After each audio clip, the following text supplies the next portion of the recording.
सातव्या मुलीची सातवी मुलगी या मालिकेच्या आजच्या भागात आपण पाहणार आहोत. रात्री सगळी कामं झाल्यानंतर केतकी नेत्राला सांगत असते की तू आता जाऊन आराम कर. मात्र नेत्रा म्हणत असते की काकू मला इंद्राणी आत्यांसोबत महत्त्वाचं बोलायचं आहे, त्यामुळे मग मी त्यांच्या खोलीत जाते. त्यावर केतकी म्हणते ठीक आहे आणि मग नेत्रा इंद्राणीच्या खोलीत तर केतकी तिच्या खोलीमध्ये जाते. तर रुपाली लपून त्या दोघींचं हे सगळं बोलणं ऐकत असते आणि मग त्यानंतर ती मनाशी म्हणत असते की आता नेत्रा इंद्राणीच्या खोलीत आहे आणि केतकी तिच्या खोलीत, म्हणजे ही योग्य वेळ आहे केतकीचं प्रतिबिंब तयार करण्यासाठी. त्या प्रतिबिंबाला मला अद्वैतकडे पाठवता येईल आणि मग मला जी माहिती हवी आहे ती मिळवता येईल. आणि मग त्यानंतर ती लगेच तो मंत्र म्हणते आणि केतकीचं प्रतिबिंब तयार करते. आणि मग त्यानंतर ती त्या प्रतिबिंबाला सांगते की आता तू अद्वैतच्या खोलीत जायचं आणि त्याला भेटल्यानंतर तू सगळ्यात आधी मी काय म्हणते हे वाक्य बोलायचं. आणि मग त्यानंतर ती इतरही आदेश त्या प्रतिबिंबाला देते आणि मग ते प्रतिबिंब अद्वैतच्या खोलीत जातं. दुसरीकडे इंद्राणी नेत्राला म्हणत असते की नक्कीच विरोचकाला संशय आला असणार आणि म्हणूनच त्याने शेखरचं प्रतिबिंब तयार केलं असणार. त्यावर नेत्रा म्हणते की हो आत्या, पण मला असं नाही वाटत की विरोचकाला त्या ध्वजाबद्दल काही कळलं आहे. आणि मी आबांसोबत सुद्धा बोलले तर आबांनी सांगितलं की एकाच वस्तूवर देवी आईचं आणि विरोचकाचं चिन्ह असणं अवघड आहे, असं कधीच होऊ शकत नाही. आणि त्यांना असं वाटतंय की हा कदाचित विरोचकाचाच डाव असेल. पण इंद्राणी म्हणत असते की नाही नेत्रा, मला असं नाही वाटत, कारण जर हा सगळा विरोचकाचा डाव असता तर त्याने तू ओटीमधून काय घरी आणलं आहे हे शोधण्याचा प्रयत्नच केला नसता. त्यावर नेत्रा म्हणते पण आत्या, आपल्याला कट्यार आणि ध्वज व्यवस्थित जपून ठेवावे लागणार आहेत. जर ते विरोचकाच्या हाती लागले तर अनर्थ होईल. आणि त्यावर इंद्राणी सुद्धा हो म्हणते. तर दुसरीकडे रुपालीने आदेश दिल्याप्रमाणे केतकीचे प्रतिबिंब अद्वैतच्या खोलीत जाते आणि रुपालीने सांगितल्याप्रमाणे ती वाक्याची सुरुवात मी काय म्हणते याने करते. आणि त्यामुळे अद्वैतला असं वाटतं की ही खरंच केतकी आहे, केतकीचं प्रतिबिंब नाही. त्यामुळे तो म्हणतो की काकू मी काय म्हणतोय, काय झाले, तू एवढी का घाबरली आहेस. तर ते प्रतिबिंब नाटक करत म्हणत असते की अद्वैत, आत्ता विरोचक माझ्या खोलीत आला होता, त्याने मला धमकी दिली आहे. आणि त्यामुळे अद्वैतही घाबरतो. तो विचारतो की काय म्हणाला विरोचक. तर केतकी सांगत असते की विरोचकाचं असं म्हणणं आहे की आपण ज्या ज्या गोष्टी लपवल्या आहेत त्या त्या सगळ्या गोष्टींबद्दल त्याला माहिती आहे आणि आपण प्रतिबिंब कसं ओळखतो हे सुद्धा त्याला कळले. आणि ते ऐकून अद्वैतच्या पायाखालची जमीनच सरकते. पण मग तो स्वतःलाही सावरतो आणि केतकीलाही धीर देत म्हणतो की काकू तू काळजी करू नको, कारण कट्यार तर इंद्राणी आत्यांकडे आहे आणि तो ध्वज देवघरामध्ये लपवून ठेवलाय आणि देवघरात जाण्याची विरोचक हिंमत करणार नाही, त्यामुळे तू काळजी करू नको.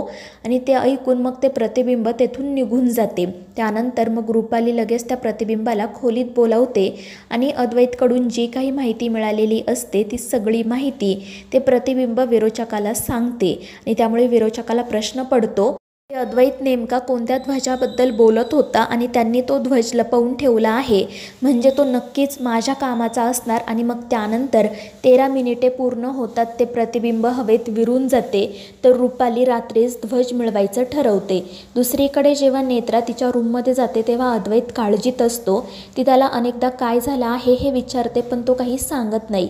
पण नेत्रा म्हणते की साहेब, जर तुम्ही मला काही सांगितलं नाही तर माझं टेन्शन अजून वाढेल, त्यामुळे तुम्ही प्लीज मला सांगा. आणि मग अद्वैत तिला घडलेला सगळा प्रकार सांगतो. त्यामुळे नेत्रा देखील काळजीत पडते. तिला देखील भीती वाटत असते की जर विरोचकाच्या हाती तो ध्वज लागला तर अनर्थ होईल. आणि मग त्यामुळे ते दोघेजण लगेच देवघरात जाण्यासाठी निघतात. दुसरीकडे रुपाली शेखर झोपण्याची वाट बघत असते. मात्र शेखर रुपालीवर लक्ष ठेवत पुस्तक वाचत बसलेला असतो, त्यामुळे रुपालीला रूममधून बाहेर पडता येत नाही. तर दुसरीकडे अद्वैत आणि नेत्रा देवघरात जातात आणि त्यांनी देवघरात ज्या पेटीमध्ये तो ध्वज आणि ओटीमधील इतर सामान लपवलेले असते ती पेटी बाहेर काढतात. नेत्रा ती पेटी व्यवस्थितपणे तपासते. सगळं सामान जागच्या जागी असते आणि त्यामुळे तिच्या जीवात जीव येतो. आणि मग त्यानंतर अद्वैत शेखरला मेसेज करून विरोचक खोलीतच आहे की नाही ते विचारतो. आणि विरोचक खोलीतच आहे हे कळल्यावर सुद्धा नेत्रा आणि अद्वैतला असं वाटतं की नक्कीच विरोचक हा ध्वज मिळवण्याचा रात्री प्रयत्न करेल, त्यामुळे ते रात्रभर देवघरातच थांबायचं ठरवतात. दुसरीकडे रुपाली शेखर झोपण्याची वाट बघत असते पण तो काही झोपत नाही. तर दुसरीकडे नेत्रा आणि अद्वैत देवघरामध्येच बसलेले असतात. मात्र त्यानंतर अद्वैत नेत्राला म्हणतो की तू जाऊन आराम कर, मी इथे थांबतो. पण नेत्रा नकार देते आणि मग त्यानंतर ती अद्वैतला म्हणते की साहेब, मला असं वाटतंय की त्या विरोचकाने केतकी काकूंचा फक्त वापर करून घेतलाय. खरं तर विरोचकाला माहितीच नसणार की ध्वज कुठे आहे ते. आणि काही झालं तरी विरोचक देवघरामध्ये तर काही येणार नाही. आणि मग त्यानंतर ते दोघेजण त्यांच्या खोलीत जातात.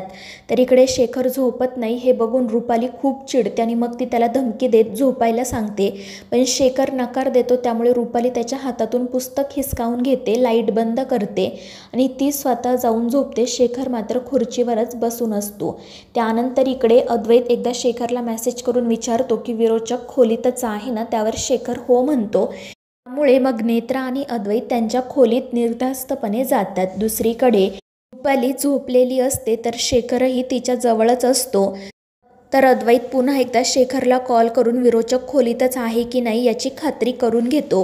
आणि विरोचक खोलीतच आहे हे कळल्यावर मग नेत्रा आणि अद्वैत झोपी जातात. शेखरही झोपी जातो. त्यानंतर दुसऱ्या दिवशी सकाळी रुपाली केतकीकडे जाते. ती केतकीकडे चहा मागते. त्यावर केतकी म्हणते ठीक आहे, देते. तर रुपाली म्हणत असते की तू आणि फाल्गुनी माझ्यासोबत जे चांगलं वागायचं नाटक करत होता ना, त्याबद्दल कळलंय मला. पण एक गोष्ट लक्षात ठेवा की तुम्ही माझ्यापासून गोष्टी कितीही लपवण्याचा प्रयत्न करा, मला त्या कळणारच. आणि आतासुद्धा मला अस्थि कट्यारीबद्दल आणि इतर काही गोष्टींबद्दल माहिती आहे. आणि त्यामुळे केतकी खूप घाबरते. तर रुपाली तिला धमकी देत तेथून निघून जाते. त्यानंतर नेत्रा त्या ठिकाणी येते.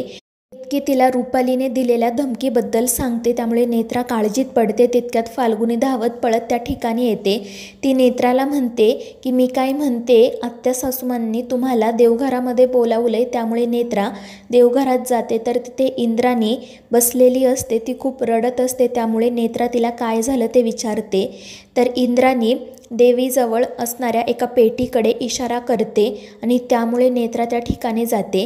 पेटीमध्ये असणारं ओटीचं सामान आणि ध्वज सगळं काही गायब झालेलं असतं. आणि त्यामुळे नेत्राच्या पायाखालची जमीनच सरकते.